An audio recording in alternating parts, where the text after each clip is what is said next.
Most men navigate life in a fog of confusion, relentlessly pursuing love, validation, and happiness from women, only to end up heartbroken, exploited, or entangled. Yet, a century and a half ago, a philosopher named Friedrich Nietzsche unveiled the stark truth about human nature and power dynamics. These truths are so unsettling, most men actively resist accepting them. By the end of this, you'll clearly see exactly where you've been misled and how to finally reclaim control. So, pay close attention, because what you're about to hear isn't just contentious. It's the critical missing piece most men will never grasp. Nietzsche didn't subscribe to romantic fairy tales. He perceived love as a manifestation of the will to power, not a spiritual bond. It wasn't destiny, but an expression of conflicting vital forces, a dance of dominance and submission orchestrated by nature to forge superior beings. Here's the uncomfortable truth. When you feel that electric pull, that obsessive craving, that conviction she's the one, your brain isn't connecting with her soul. It's evaluating power, life force, creative potential, and the capacity for mutual elevation. Women's attraction operates similarly, though they seek different expressions of power. Nietzsche wrote, "In love, there is always some madness, but in madness there is always some reason." But he wasn't speaking romantically. He meant it as a transformative force, an energy that can build or destroy depending on how you wield it. Consider this. How many men have been utterly undone by a woman who then departed without a second thought? How many marriages unravel when passion morphs into resentment? This isn't coincidence. It's nature expressing its will to power. Women don't choose men based on fairness, loyalty, or even logic. They follow an ancient instinct, hardwired to seek strength, creativity, and vital superiority. The devotion of a weak man means nothing if he cannot inspire respect. Nietzsche observed this with piercing clarity. Women are rarely guided by abstract reason. They are governed by intuition and primal instinct. This isn't misogyny. It's an observation of the will to power in action. Look at dating apps where 80% of women compete for the top 20% of men. Look at divorce courts, where commitment is often rewarded with financial ruin. Look at history, where kings perished for lovers who betrayed them. The pattern remains unchanged because the will to power is constant. Most men believe love is reciprocal, that if they sacrifice enough, care enough, or prove their worth, they will be rewarded. But Nietzsche cautioned, man must be educated for war, and woman for the recreation of the warrior. Women don't fall for kindness. They fall for vital force, not just physical but intellectual, creative, spiritual. This is why the nice guy finishes last. Not because he's unworthy, but because he doesn't understand he must become someone worthy of admiration. Have you noticed how women lose interest once a man has been conquered? How the chase reverses? Nietzsche termed this the tragedy of the moral slave. The thrill isn't in possession, it's in the creative tension of becoming. Once the conquest ends, biology seeks new challenges. That's why men who become overly attached, who make her the center of their world, inevitably watch her leave. But here's the revelation. This isn't women's fault. It's nature expressing its will to overcoming. And the man who grasps this stops blaming. He starts strategizing. Nietzsche's lesson isn't to avoid women, it's to see them clearly, to recognize that love isn't a fantasy, it's a dance of power. And the man who dances from a place of weakness loses every single time. But this is only the genesis, because the next truth is even more illuminating. It explains why modern men are being outmaneuvered in every domain, and how to change the game. Because what follows is where most men realize they've been misled their entire lives. Nietzsche saw what the majority of men in New York City today still refuse to concede. The rules of attraction are not fair, not logical, and certainly not stacked in your favor. While contemporary society preaches equality, biology operates under a distinct set of laws, the will to power. And the man who disregards this has already lost. Here's the brutal reality.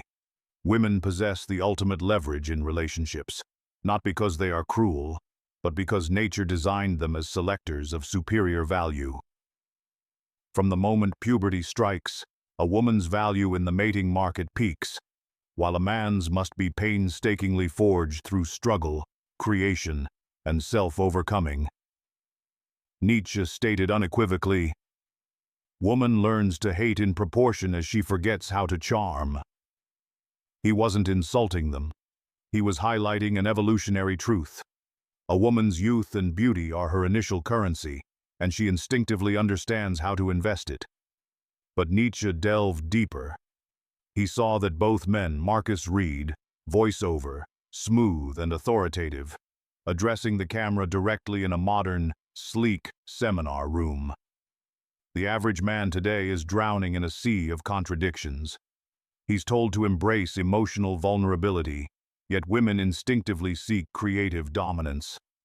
He faces ridicule for displaying traditional masculinity, even as the powerful alpha males still command attention on dating apps. He grinds himself to exhaustion, providing for a system that often rewards him with divorce courts and paternity tests. Friedrich Nietzsche, centuries ago, saw this coming.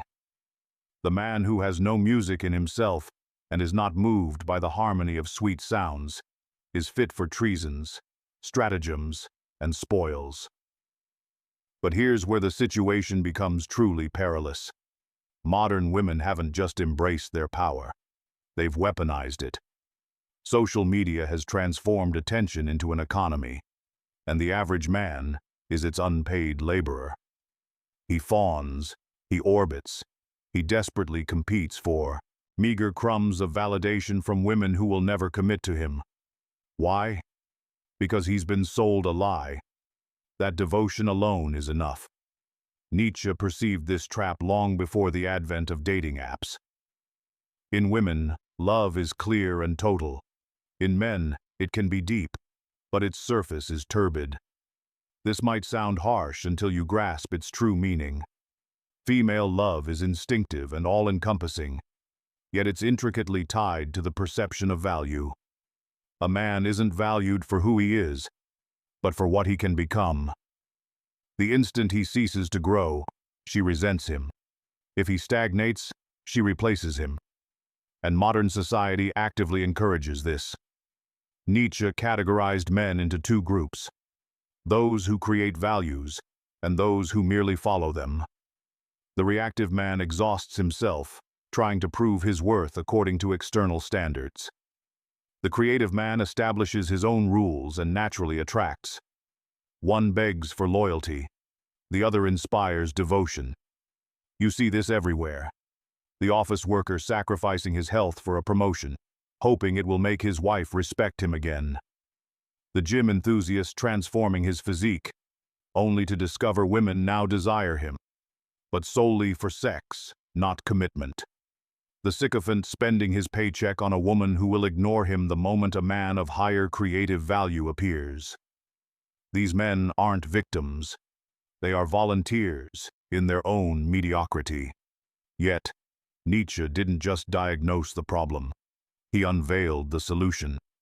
The first rule of self-improvement is to perceive the world as it truly is, not as you wish it to be. The man who flourishes today isn't one clinging to romantic fairy tales. He's the one who forges his own path. And the ultimate truth: the game is rigged, but only if you're playing by someone else's rules. This is where most men give up, because the next truth is the most challenging to accept. It's not about women. It's about you. And the moment you face that, everything shifts. Nietzsche uncovered a disquieting truth that modern psychology now substantiates. Women don't compete like men. They don't challenge directly. They don't display their power where you can see it. Their most potent weapon is invisible, instinctive, and devastatingly effective: emotional influence and the manipulation of social perception. While men battle with fists or logic, women wage war through perception itself. They don't conquer. They subtly reshape reality. Consider this. When a man wants something, he demands it. When a woman wants something, she makes you believe it was your idea. Nietzsche saw this clearly. Women are considered deep. Why? Because one never reaches the bottom of them. Women are not even shallow. But this focus on the present moment grants them a dangerous advantage. They read micro-expressions, shifts in tone, and social dynamics with almost supernatural precision. A man thinks he's having a conversation. A woman is conducting an interrogation. Modern men mistakenly believe they are in control of their relationships. They are mistaken. From the very first date to the final divorce papers, women skillfully guide the interaction through subtle tests. The conformity test: how quickly you reorganize your schedule for her. The frame test: whether you hold your ground or yield to her emotions. The investment test: whether you pursue more than she pursues you. Nietzsche warned, woman has the logic of her feelings. Man, the feelings of his logic. This isn't malice. It's evolutionary programming honed over millennia. In a world where physical strength didn't guarantee survival, emotional intelligence became the ultimate currency. The woman who couldn't navigate male psychology didn't pass on her genes. This is where modern men walk blindly into the trap. They confuse a woman's attention with genuine interest. But Nietzsche unveiled the harsh reality. Women avenge themselves on men for the dependence in which nature has placed them regarding men. Women are more attracted to men who don't need them for completion. The moment you make a woman, your sole purpose is the moment she loses respect for you. This explains why the nice guy finishes last, why marriages crumble after men sacrifice their ambitions for a wife. Why? Marcus Reed. Women often chase emotionally unavailable men. It's not that women inherently seek mistreatment. They are biologically wired to pursue men of higher perceived value, and nothing erodes that value faster than desperate neediness. Every interaction with a woman contains an unspoken power struggle, one where most men lose before they even realize the battle has begun. She might cry to avoid accountability, withhold affection to condition compliance, or flirt with others to test your confidence.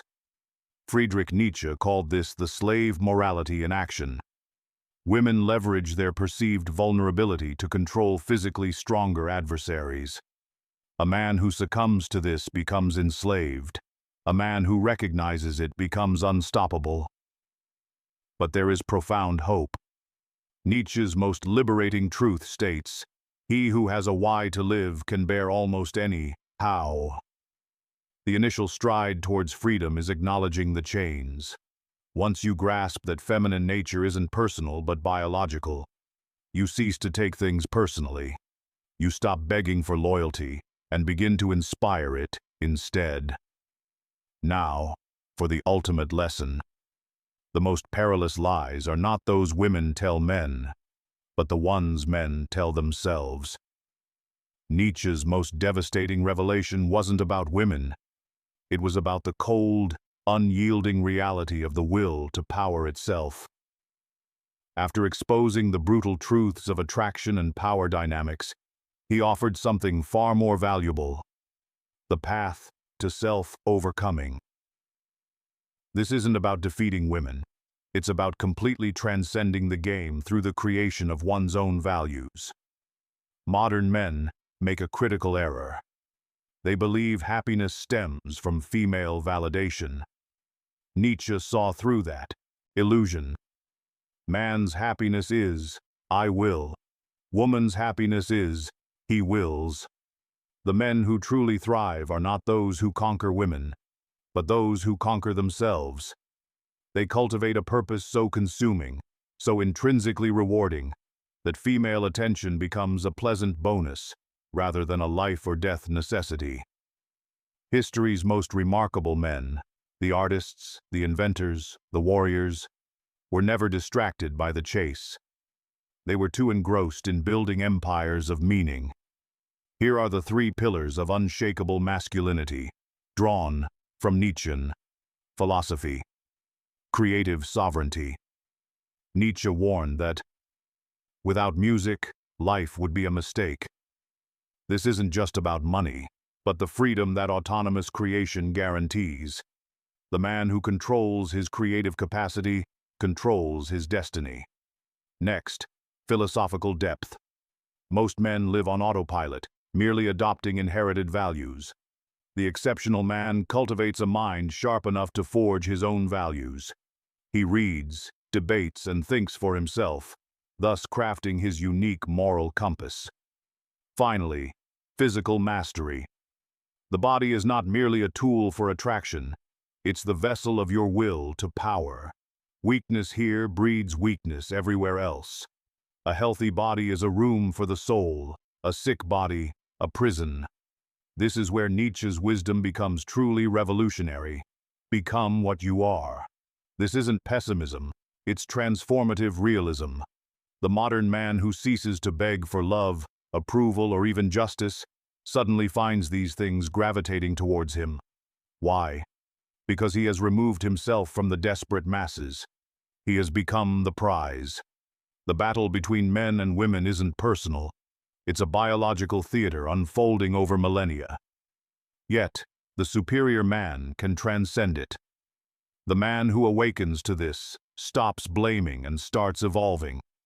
He doesn't resent feminine nature. He adapts to it while simultaneously creating something greater. He constructs a life so attractive that women must either meet his standards or watch from the sidelines. Nietzsche's ultimate lesson. The individual has always had to struggle to keep from being overwhelmed by the tribe. If you try it, you will often be lonely and sometimes frightened. But no price is too high to pay for the privilege of owning yourself. The choice is yours. Continue chasing illusions or step into your genuine power. The red pill isn't about hating women. It's about loving truth enough to reconstruct yourself in your own image. This is where your real life begins.